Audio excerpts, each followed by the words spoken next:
संपन्नागार गांव में दामोदर नाम का एक बूढ़ा जोहारी रहा करता था। उसका परिवार बहुत बड़ा था। उसमें उसकी पत्नी, बेटे, बहू, पोते पोतियां सभी रहा करते थे। उसे अपने परिवार से बहुत ज्यादा प्यार था। उन्हें साथ में रखने के लिए अपना मकान भी बड़ा कर लिया था। उन्हें भरपूर खिलाने के लिए सर्वोत्कृष्ट रसोइया को भी नियुक्त किया था। उसका नाम था चंगीलाल। चंगीलाल, देखो आज मैं ही सब्जी लेके आया हूँ, वो भी सूरन की। तुम्हारी मालकिन को बहुत पसंद है, आज यही बना देना। जी बाबूजी। चंगीलाल दामोदर के यहाँ पिछले 15 साल से काम करता आ रहा था। उनका रिश्ता बिल्कुल बाप बेटे जैसा हो गया था। इसके पीछे का कारण था दामोदर का बड़ा परिवार, जिसे देखकर कोई भी रसोइया वहाँ पर काम करने के लिए मना करता था। चंगीलाल टिका रहा और हमेशा परिवार की सेहत का ध्यान देता था। परंतु अब चंगीलाल के मन में छल के बीज उगने लगे थे। एक दिन बाजार में चंगीलाल दूसरे घर के नौकरों से बातें करने लगा।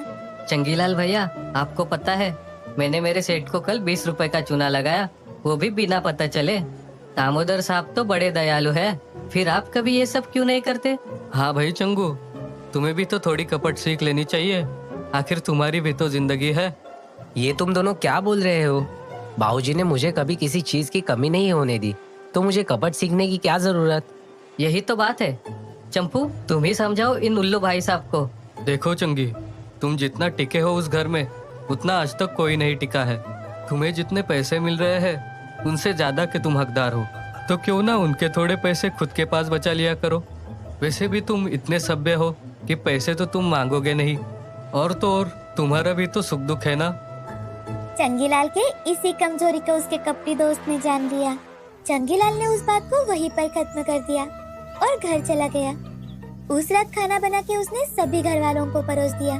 सभी परिवार वाले खाना खाने लगे और चंगीलाल रसोई में खड़ा होकर उन्हें देख रहा था कि तभी दामोदर के एक छोटे पोते ने कहा, दादाजी, चंगू चाचा हर रोज ही फीकी दाल परोस के काम खत्म कर लेते हैं, इन्हें कुछ तीखा बनाना नहीं आता क्या? लगता है तुम्हारे चंगी चाचा मेरे तरह ही बूढ़े हो गए हैं। इस बात पर सभी हंसने लगे। दामोदर अपने पोते पोतियों से ऐसे ही मजाक किया करता था ताकि वो स्वस्थ खाना बिना किसी जिद के खा लिया करे। चंगीलाल भी इस बात से अच्छे से परिचित था, परंतु आज उसे इस बात का बुरा लग रहा था। खाना हो जाने के बाद बर्तन धोते हुए चंगीलाल, ना जाने क्या आनंद मिलता है बाबूजी को हमेशा मेरा मजाक बनाने में। दिन भर बिना किसी आराम इस घर में सभी काम करता हूँ, कैसी भी तबीयत हो खाना पकाता हूँ, और इसका ये सिरा मिलता है। चंगीलाल के दिल में द्वेष के कांटे उभर रहे थे। अगले दिन वो बाजार में सब्जी खरीदने के लिए चला जाता है। आज उसने सब्जी लेने में किफायत अपनाने की सोची और सस्ते में पुरानी सब्जियां ले ली। जो पैसे वापस मिले उसमें से कुछ पैसे उसने अपने पास ही रख लिए। अपने इस काम को सही ठहराते हुए चंगीलाल खुद से, थोड़े पैसे तो अपने पास रख ही सकता हूँ, वैसे तो मैं ही हूँ जो यहाँ पर टिका हूँ, और कोई होता तो कब का चला जाता। उस दिन खाना बनाने के बाद उसने सभी को खाना परोसा और उन्हें ध्यान से देख रहा था कि कहीं किसी को पता तो नहीं चलता, पर किसी को कोई कमी महसूस नहीं हुई। चंगीलाल ने राहत की सांस ली। अब उसे एक नई छूट मिल गई थी। रात में खाने के बर्तन रखते हुए चंगीलाल खुद से, अब कल से यही बासी और सस्ती सब्जियां ले लिया करूंगा, किफायती का किफायती और स्वाद में भी जबरदस्त। अब चंगीलाल हर रोज सस्ती सब्जियां लेने लगा और पैसे बचाने लगा। दामोदर उसे कभी भी हिसाब नहीं मांगता था, इसीलिए उसकी अच्छी खासी बचत हो जाती थी। परंतु कुछ दिनों बाद दामोदर की पत्नी को अचानक से तेज बुखार चढ़ गया और पेट दर्द की शिकायत होने लगी। आज घर में दामोदर और उसकी पत्नी के अलावा कोई भी नहीं था, तो दामोदर चंगीलाल को आवाज लगाते हुए, चंगीलाल, अरे ओ चंगीलाल, जल्दी इधर आ, तेरे मालकिन को पेट में दर्द हो रहा है। दामोदर की आवाज सुनकर चंगीलाल भागते हुए कमरे में आ जाता है और मालकिन को रोता देख, मालकिन, बाबूजी, ये क्या हो रहा है? मालकिन, मैं अभी डॉक्टर को बुला के लाता हूँ। डॉक्टर जल्द ही दामोदर के घर पहुंच जाते हैं और दामोदर की पत्नी का चेकअप करके कहते हैं कि उन्हें अस्पताल में भर्ती करवाना होगा। ये सुनते ही दामोदर और चंगीलाल चौंक गए, पर उन्होंने डॉक्टर की हिदायत पर एम्बुलेंस को बुलाया और दामोदर की पत्नी को अस्पताल में भर्ती करवाया। अस्पताल में अच्छे से चेकअप हो जाने के बाद डॉक्टर ने बताया कि उन्हें फूड पॉइजनिंग हुई है। दामोदर वहीं पर चिंता में बैठ जाता है और चंगीलाल उसे मानो किसी ने दिल में तीर मार दिया हो। वो अस्पताल के बाहर जाकर रोने लगता है और खुद से ये सब मेरी गलती है। उन सस्ती बासी सब्जियों के कारण आज मालकिन अस्पताल में है। अब मैं क्या करूं? कहीं मालकिन को कुछ हो ना जाए। खुद से बातें करते करते चंगीलाल रास्ते पर चले जा रहा था। उसका कहीं पर भी ध्यान नहीं था। वो अपने ख्यालों में ही डूबा हुआ था कि अचानक से पीछे से एक कार आकर उसे ठोक कर चली जाती है। आंखें खुलने पर उसने देखा कि दामोदर उसके पास बैठा था। चंगीलाल, अब कैसा महसूस कर रहे हो? बाबूजी, मालकिन कैसी है? मैं बिल्कुल ठीक हूँ बेटा, पर मेरी तो जान ही निकल गई थी जब इन्होंने बताया कि तेरा एक्सीडेंट हो गया है। बाबूजी, मालकिन, ये सब कुछ मेरी गलती है। मैं अपने दोस्तों के बहकावे में आ गया था। बाजार में बासी और सस्ती सब्जियां लेने लगा था और कुछ पैसे बचाता था। मेरे दोस्तों की बातों में आके ना जाने कितना गलत कर दिया मैंने। दामोदर और उसकी पत्नी को चंगीलाल की बात पर बिल्कुल भरोसा नहीं हो रहा था, लेकिन फिर भी दामोदर ने उसे माफ कर दिया और उसे मुस्कुराते हुए, चंगीलाल, गलतियों से ही इंसान बढ़ता है। और वैसे भी तेरी मालकिन अब बिल्कुल ठीक है। अब तो भी ठीक हो जा। तेरे हाथ की सूरन की सब्जी खाने को मन हो रहा है। इतना कहकर दामोदर ने खाने का डिब्बा खोला और एक निवाला खिलाते हुए चंगीलाल से, फिलहाल अपनी मालकिन के हाथ का खाना खा ले। चंगीलाल की आंखों से आंसू आने लगे और उसने ये बात समझ ली कि खून का रिश्ता ना होने पर भी कुछ रिश्ते बहुत ज्यादा गहरे होते हैं। बहुत समय पहले की बात है। एक गांव में शिवा नाम का एक बूढ़ा आदमी अपनी पत्नी शारदा के साथ रहा करता था। शिवा के बेटे और माधव बहू श्यामा की एक हादसे में मौत हो जाने के कारण उनके बच्चे राजू और श्रावणी शिवा के पास ही रहा करते थे। दोनों भी अपने पोता और पोती का अच्छे से ख्याल रखा करते थे, मगर पर्याप्त पैसे ना होने के कारण शिवा को घर का गुजारा करना बहुत ही मुश्किल हो रहा था। एक दिन शारदा शिवा से, अजी सुनते हो, हमारे घर का राशन खत्म हो रहा है, हमें जल्दी ही राशन लाना पड़ेगा। तुम चिंता मत करो, मैं कुछ ना कुछ करता हूँ। ऐसा कहकर शिवा बाजार में काम की तलाश में चला जाता है। शिवा की उम्र बढ़ जाने के कारण उससे ज्यादा मेहनत वाला काम नहीं हुआ करता था। शिवा काम की तलाश में इधर उधर बाजार में घूम रहा था। तभी शिवा को एक जगह मजदूरी का काम मिल जाता है। शिवा दिन भर मजदूरी का काम करता है और घर लौटते वक्त उसकी दिन भर की कमाई सिर्फ 200 रुपए ही मिलने के कारण वो बहुत ही ज्यादा उदास हो जाता है। शिवा शारदा से, शारदा, ये पैसे लो और इन पैसों से थोड़ा सा राशन लेकर आओ। इतने से रुपए में हमारा गुजारा कैसे होगा? अगर ऐसा ही चलता रहा तो हमारे पोता और पोती का क्या होगा? वही चिंता मुझे भी खाए जा रही है। तुम आज के लिए राशन तो लेकर आओ, बाद में देखते हैं। जी।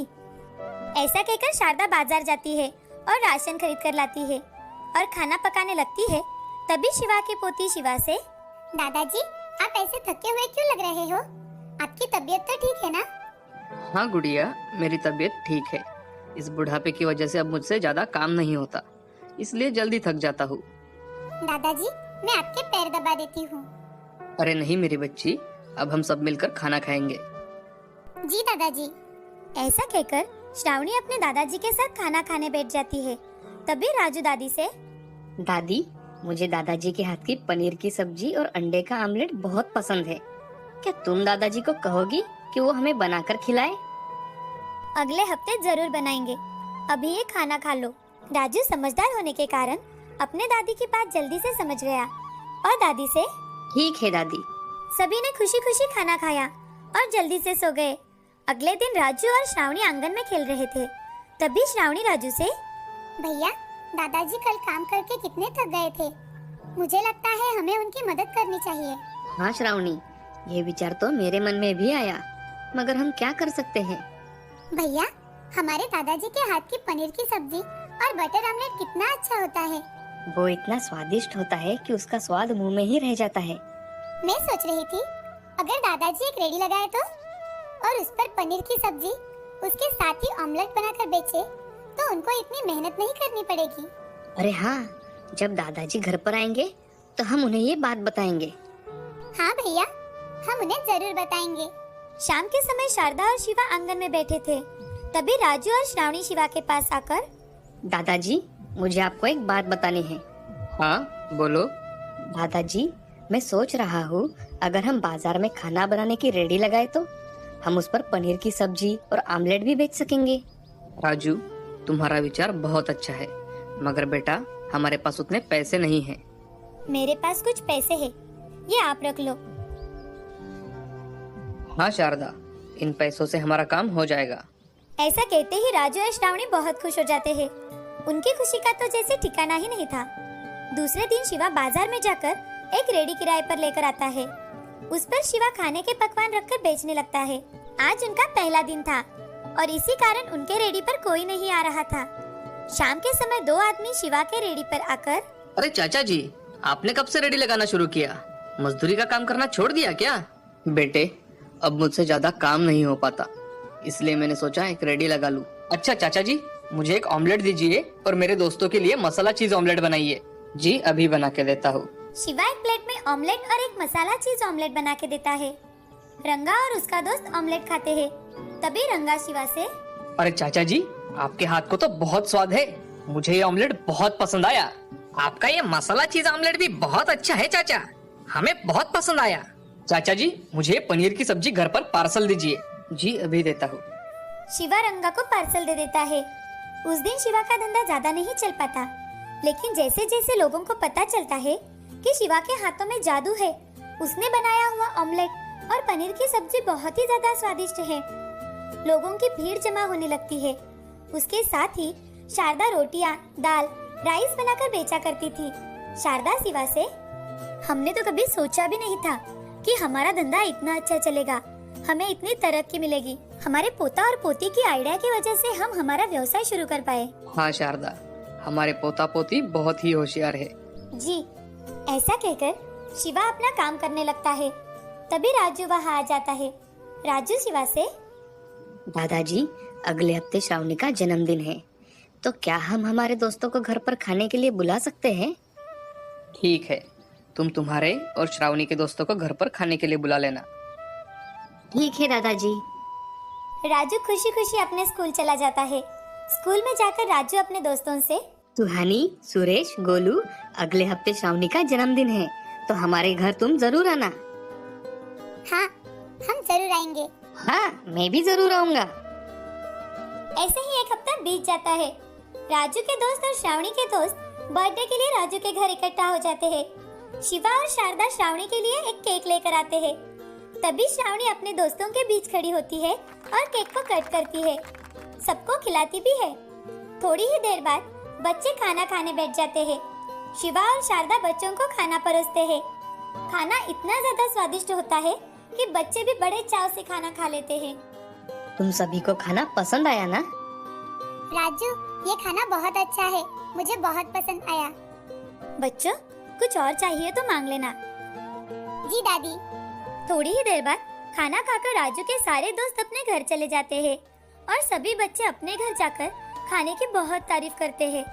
बच्चों की बातें सुन उनके पेरेंट्स शिवा के रेडी पर आकर खाना खाकर देखते हैं। सभी को वो खाना बहुत पसंद आता है। शिवा और शारदा दिन रात मेहनत करके अपना व्यवसाय बढ़ा रहे थे। उनके इस व्यवसाय में श्रावणी और राजू भी उनकी मदद कर दिया करते थे। शिवा के व्यवसाय की अब बहुत तरक्की होने लगी थी। अब वो सब खुशी खुशी अपना जीवन गुजार रहे थे। गांव में शिवा की दुकान दादाजी की रसोई नाम से फेमस हुई। इस कहानी से हमें ये सीख मिलती है कि जिंदगी में हमेशा मेहनत करनी चाहिए। मेहनत करने से रास्ते अपने आप मिल जाते हैं और हमें हमारी मंजिल प्राप्त होती है। कभी कभी छोटी सी कल्पना भी बहुत बड़ा काम कर जाती है।